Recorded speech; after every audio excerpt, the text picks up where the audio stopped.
Bueno, vamos a profundizar entonces en el tema del Plan de Ordenamiento Territorial de Manizales y cómo se han hecho los estudios de amenaza y riesgo hasta ahora. Bueno, para determinar los riesgos del POT a los cuales está expuesta la ciudad, fue necesario elaborar una serie de mapas temáticos, como lo mencionamos, el geológico, formaciones superficiales, geomorfológico, morfométrico, de procesos erosivos y de uso actual del suelo, los cuales fueron integrados mediante un sistema de información geográfica. Los fenómenos naturales de origen geológico y climatológico, tales como los terremotos, erupciones volcánicas, movimientos en masa, inundaciones o posibles eventos catastróficos originados por fallas antrópicas como incendios, pueden considerarse como una amenaza para el desarrollo social y económico de Manizales. Finalmente, también se tuvo en cuenta el resultado de estudios previos, información primaria, de trabajos de campo y antecedentes de desastres de la ciudad. En la amenaza preliminar por deslizamientos, entonces para determinar las zonas de amenaza alta, moderada y baja, se realizó el cruce de los mapas temáticos mencionados, teniendo en cuenta los procesos erosivos actuales y su área de influencia, los procesos antiguos y los antecedentes de las zonas. La cobertura actual del suelo también juega un papel importante en la determinación de esta amenaza, los cuales están correlacionados en la tabla de parámetros para determinación de amenaza por deslizamiento de la ciudad de Manizales. Aquí podemos ver entonces la tabla donde vemos cómo se utilizaron estas variables. Recuerden entonces los métodos heurísticos y cómo los conceptos de los expertos permiten darle unos valores a cada una de las variables que pueden generar las amenazas, en este caso los deslizamientos. Aquí tenemos entonces esas variables y cómo se definió de modo cualitativo, ¿cierto? Si tenían formaciones superficiales, depósito de caída piroclástica, formación Casabianca, formación Manizales, formación Quebrada Grande, y además se tenían procesos erosivos de deslizamientos activos, cárcavas, reptación y además pendientes mayores a 25 grados y con cobertura vegetal de cultivos, y además agentes detonantes como saturación del terreno por lluvias, uso inadecuado del suelo, ángulo de la pendiente, mal manejo de escorrentía. Entonces se daba el grado de amenaza alta. Así sucesivamente se hizo para la amenaza moderada y para la amenaza baja. En esta diapositiva podemos ver entonces ese mapa de amenaza por deslizamiento del POT del año 2001. Las zonas en rojo entonces son las zonas de amenaza alta, amarillo amenaza media y verde amenaza baja. Vemos que entonces es crítica la situación para Manizales, con muchas zonas en áreas de amenaza alta y media.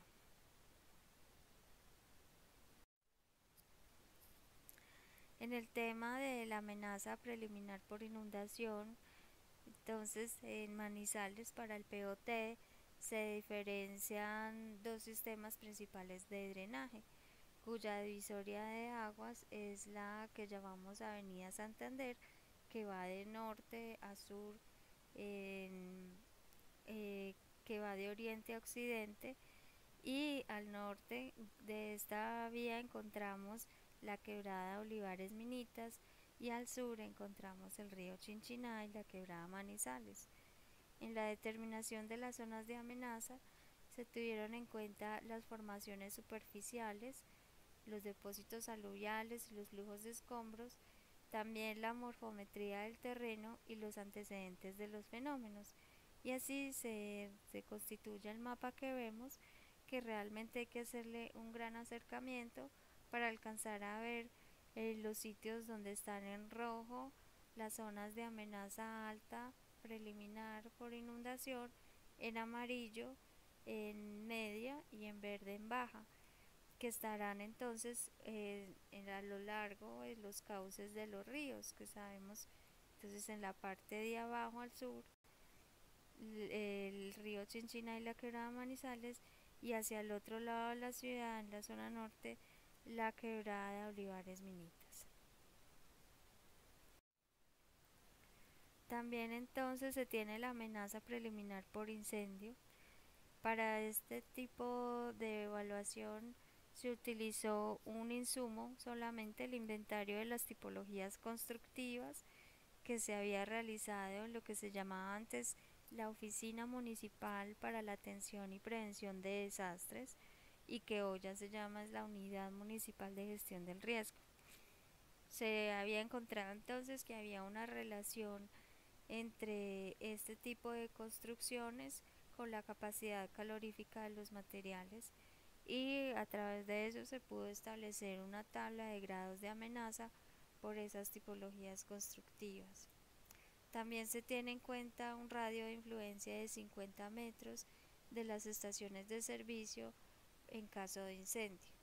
Y en el mapa que tenemos aquí podemos ver esas zonas rojas, donde seguramente encontramos construcción en bareque, que es un tipo de construcción que tiene asociado guaduas y maderas, entonces que es muy inflamable. En amarillo, aunque no se alcanza a ver muy bien, sería el centro de la ciudad, donde ya se encuentra un bareque con un cubrimiento de cemento, entonces que lo protege más de los incendios, y otro tipo de materiales que pueden ser inflamables, y en verde la amenaza baja. También el POT incluía en el 2001 la amenaza sísmica y volcánica. Se incluía pues el estudio de amenaza sísmica, la microzonificación sísmica, y también los mapas de amenaza del volcán Nevado del Ruiz que se habían generado por el Servicio Geológico Colombiano.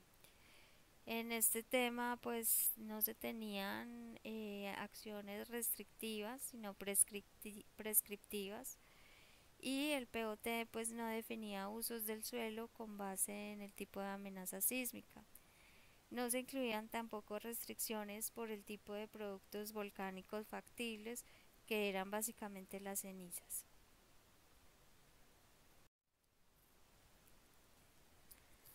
Pero entonces en el año 2015 empieza la revisión de ese plan de ordenamiento territorial del 2001, que luego fue actualizado en el 2007, pero que en el tema de riesgo siguió básicamente igual. Entonces esa revisión para tener un nuevo plan de ordenamiento territorial en el tema de gestión del riesgo estableció lo siguiente. Manizales se basa en el conocimiento de su territorio en relación con las amenazas y las áreas de posible afectación, integra correctamente la gestión del riesgo dentro de su proceso de planificación territorial y toma las acciones necesarias para que éste no se convierta en un limitante de su desarrollo. Asimismo, pues menciona la alcaldía en su propuesta de revisión del POT que mediante la adopción de medidas y estrategias de evaluación de riesgo se determinarán las posibles intervenciones sobre el territorio, tanto prospectivas, correctivas como prescriptivas, encaminadas a evitar o a neutralizar la amenaza o la exposición y vulnerabilidad ante la misma, propendiendo por el manejo, el mejoramiento integral del hábitat y el aumento de las condiciones de resistencia y resiliencia de las comunidades, y contribuyendo a la ocupación sostenible y segura del territorio.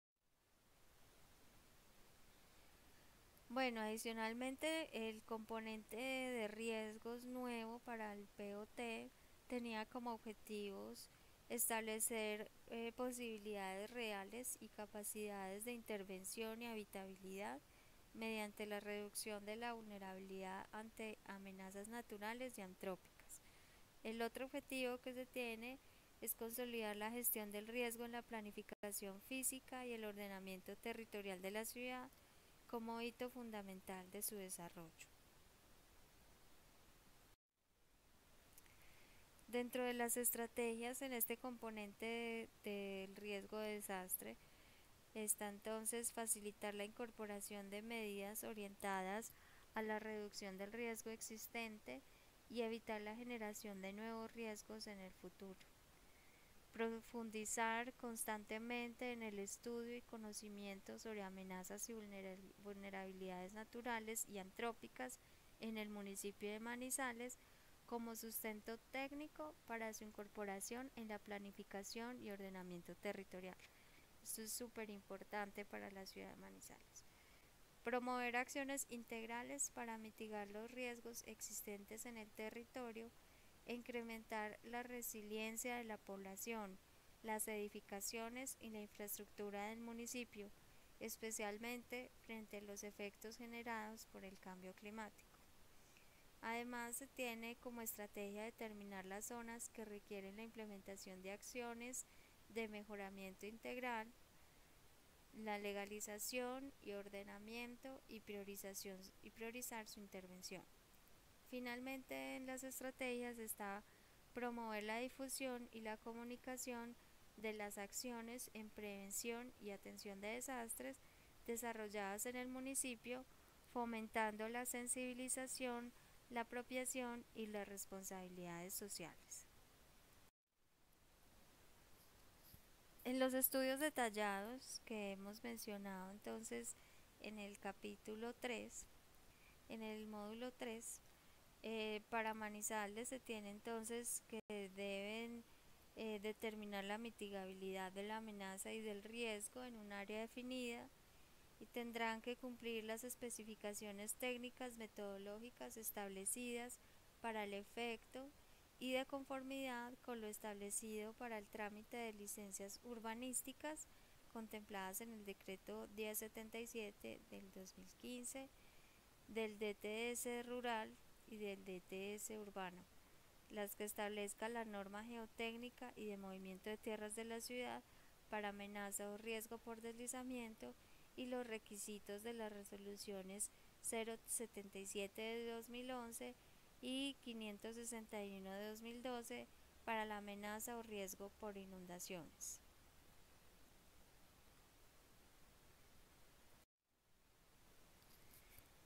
En este componente de riesgos para el nuevo POT de Manizales se ha propuesto un concepto nuevo que no existía en la legislación colombiana.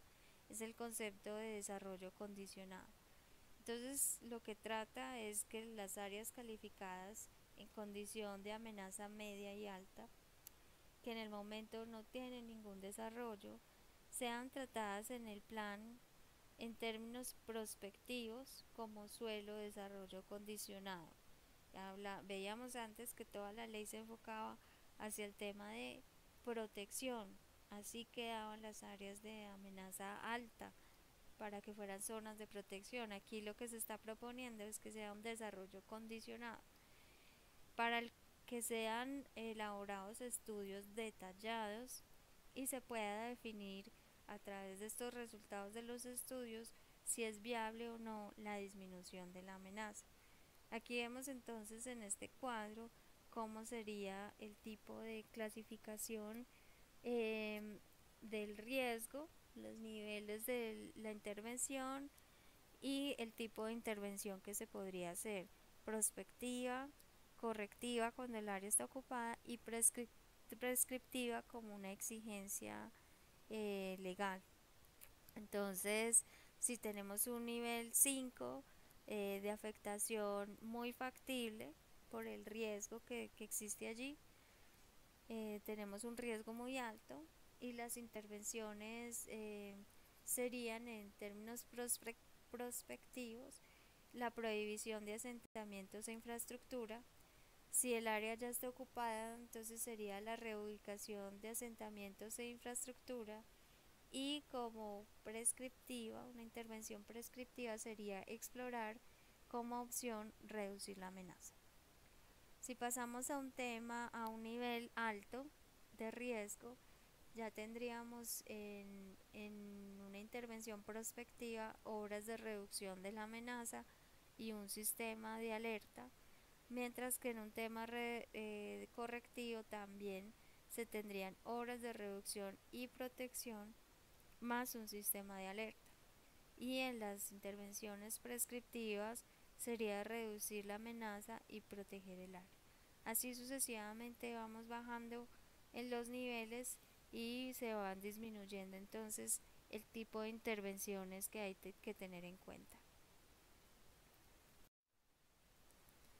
¿Cómo funcionaría entonces, de acuerdo a este cuadro sinóptico, la definición del suelo de desarrollo condicionado? Entonces, si tenemos una zona con amenaza alta y el suelo está urbanizado, hay un riesgo configurado. Es un área en condición de riesgo. Se definirían entonces unos estudios detallados según los términos de referencia o exigencias del municipio. Si el resultado del estudio define que es mitigable, entonces se hace una intervención correctiva donde se ejecutan obras de mitigación, se hace un manejo integral del entorno, se hace la habilitación del uso del suelo de acuerdo al ámbito normativo y se actualiza el inventario de vivienda. Si el resultado del estudio nos dice que no es mitigable, se hace una intervención prospectiva. Entonces se define una zona de alto riesgo no mitigable y se define como suelo de protección bajo una acción jurídica. Después se vuelve a hacer el inventario de viviendas, se hace un programa de reubicación y una vez se han reubicado todas las familias y las viviendas, se vuelve a hacer un nuevo inventario de vivienda para determinar si hay algún tipo de riesgo remanente. Lo mismo, el mismo proceso de raciocinio se hace cuando la zona no está ocupada, cuando no se ha urbanizado este territorio con amenaza media y alta, entonces se habla de un riesgo implícito. Nuevamente se vuelven a hacer los estudios y si el riesgo es mitigable, se hacen las obras de mitigación, se habilita el suelo y se hace el trámite de las licencias para poder empezar la construcción, que sería una reglamentación prescriptiva. Pero si definitivamente los estudios dicen que no es mitigable este riesgo, entonces se hace una intervención prospectiva y exactamente como en el caso anterior se declara suelo de protección. ¿Qué pasa entonces con las áreas de protección por amenaza y riesgo? La propuesta para el nuevo plan dice que serán definidas una vez se realicen los estudios detallados que determinan la mitigabilidad o no del riesgo, ¿sí? Como veíamos en el diagrama anterior, y que hasta tanto no se determine la posibilidad de que la amenaza pueda ser intervenida o mitigada, estos estudios determinarán si es factible o no cambiar el nivel o grado de peligro en el sitio. Cuando se determina que no se puede mitigar esta amenaza del riesgo, entonces se hace el censo de viviendas y después se aplican los decretos nacionales para estas zonas de riesgo, como el Decreto Nacional 900 del año 2012 y el 2742 del año 2008, donde se definen las áreas de protección. Pero ¿qué pasa si ya tenemos unas obras de estabilidad en estos sitios? ¿Qué pasa con lo que en Manizales llaman las áreas de tratamiento geotécnico o ATGs?